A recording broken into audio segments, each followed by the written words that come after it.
out the week. That's Friday night. I drink just enough to where I can handle it. Then I cuss it loose. I leave it alone. So you ain't got to worry about me drinking myself to death, because I ain't worrying about that. I done seen him, done wrestled with him. Look here, Bono. I look up one day, and death marching straight at me, like soldiers on parade. The army of death was marching straight at me. Middle of July, 1941, and it got real cold, just like it be winter. And it seemed like death himself reached out and touched me on the shoulder. He touched me like I touch you now. I got cold as ice. Death standing there grinning at me. Troy, why don't you hush that talk? I said, what you want, Mr. Death? You be wanting me? You done sent your army to be getting me? I looked him dead in the eye. I wasn't fearing nothing. I was ready to tangle, just like I'm ready to tangle now.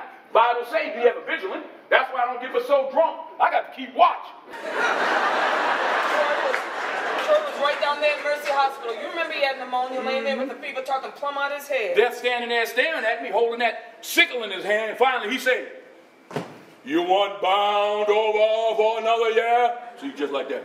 You want bound over for another year? I said, bound over hell? We can settle this right now. Seemed like he kind of fell back when I said that. And all the cold went out me. I reached down, I grabbed that sickle, I threw it as far as I could throw it, and me and him commenced to wrestling.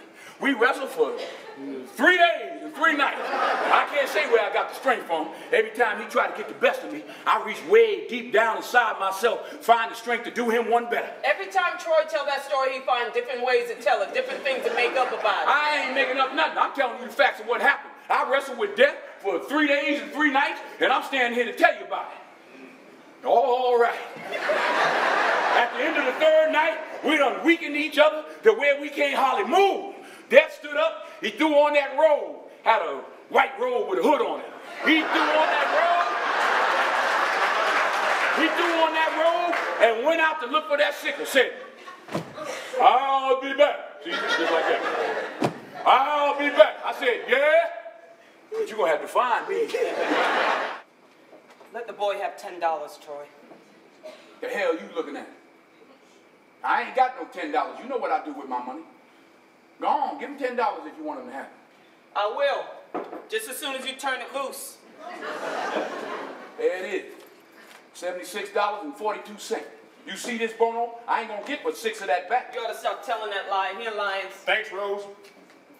Look, I gotta run. I'll see y'all later. Wait a minute. You gonna say thanks, Rose, and you ain't gonna look to see where she got that $10 from. You see how they do me, Bono? I know she got it from you, Pop. Thanks. I'll give it back to you. There he go telling another lie. Time I see that $10, he gonna be owing me 30 more. See you, Mr. Bono. Take care, Lion. Thanks, Pop. I'll see you again. I don't know why that boy don't get him a decent job and take care of that woman he got. He be all right, Troy. The boy's still young. The boy is 34 years old. Let's not get off into all that. Look here, I got to be going. I got to be getting on. Lucille gonna be waiting. You see this woman, Bono? I love this woman. I love this woman so much, it hurts. I love her so much, I done run out of ways of loving her, so I got to go back to basics. Don't you come by my house Monday morning talking about time to go to work, because I'm going to still be stroking. Troy, stop it. I ain't paying him no mind, Rose. That ain't nothing but gin talk. Go on, Troy. I'll see you Monday. Don't you come by my house, nigga. I done told you what I'm going to be doing.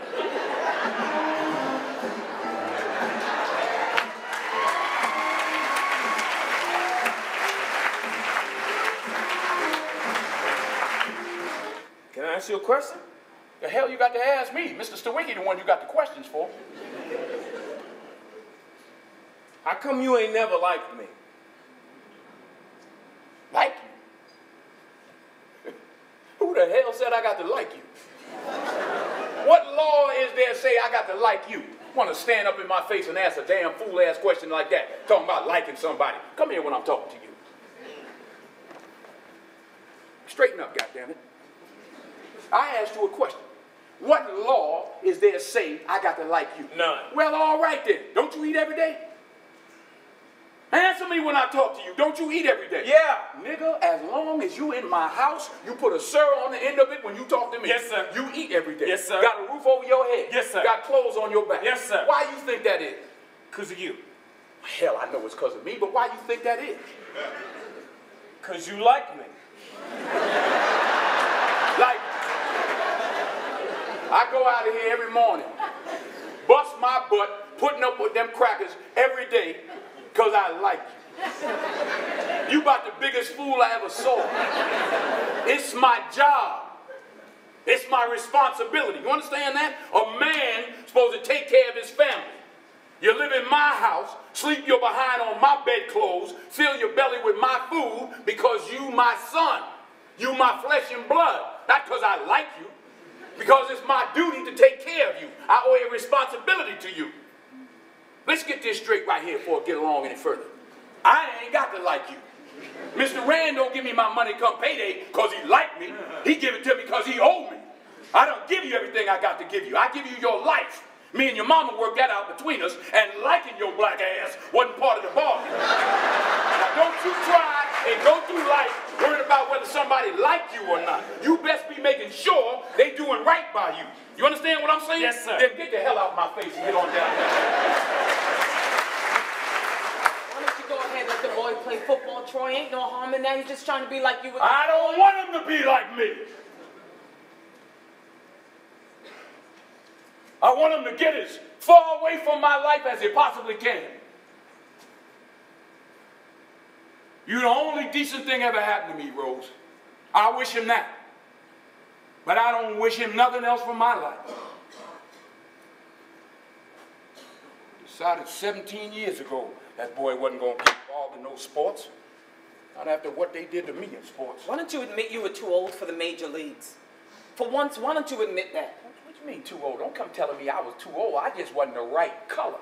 Hell, I'm 53 years old, can do better than Selkirk's 269 right now. How is you going to play ball when you're over 40? Sometimes I can't get no sense out of you. I got good sense, woman. I got sense enough not to let that boy get hurt over no sports. I'm mothering the boy too much, worrying about whether people like him or not. Everything that boy do, he do for you. He want you to say, good job, son, that's all. I ain't got time for that, Rose. He's alive, he's healthy. He got to make his own way. I made mine. Nobody gonna hold his hand when he get out there in the world. Times have changed from when you were young, Troy. People change. The world's changing around you. You can't even see it. Woman, I do the best I can do. I come in here every Friday. I carry a sack of potatoes and a bucket of lard. You all line up at the door with your hands stretched out. I give you the lint from my pockets. I give you my sweat and my blood. I ain't got no tears. I done spent them. We go upstairs in that room at night, I fall down on you and try to blast a hole into forever. I get up Monday morning, find my lunch on the table, go out, make my way, find my strength to get me through to next Friday. That's all I got, Rose. That's all I got to give. Can't give nothing else.